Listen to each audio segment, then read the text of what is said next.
Russia, on the other hand, carries a very different historical memory, one shaped by repeated invasions, vast geography, centralized power, collapse and humiliation, and a long struggle to maintain sovereignty against external forces.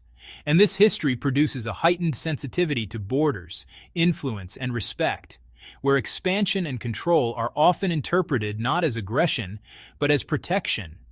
And when Russia looks at NATO expansion or Western criticism, it does not only see policy disagreements, it feels echoes of vulnerability and encirclement rooted in centuries of experience.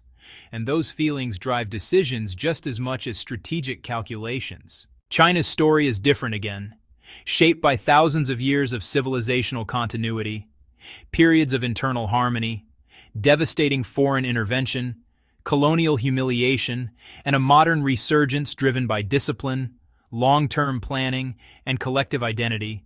And this history produces a worldview in which stability, hierarchy, and national rejuvenation are central, where the past century of weakness is not forgotten, and where the present is seen as a critical window to restore what was lost.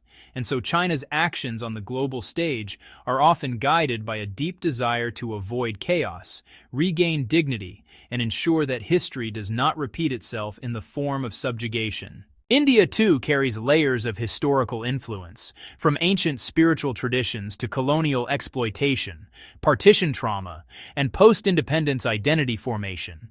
And these experiences shape a complex national psyche that balances humility with ambition, spiritual heritage with modern development, and non-alignment with strategic assertion, making its geopolitical behavior less predictable by simple power logic and more influenced by historical memory, regional dynamics, and internal diversity. Europe, meanwhile, represents a collective attempt to transcend its own violent history, shaped by centuries of war, empire, nationalism, and destruction, culminating in two world wars that forced a radical rethinking of identity, cooperation, and sovereignty.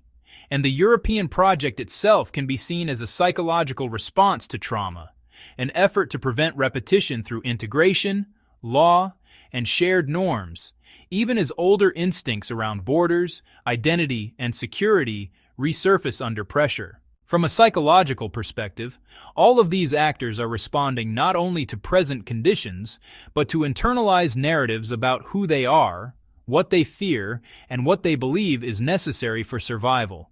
And this is where sociology, anthropology, and ethology add important insight, because humans, whether as individuals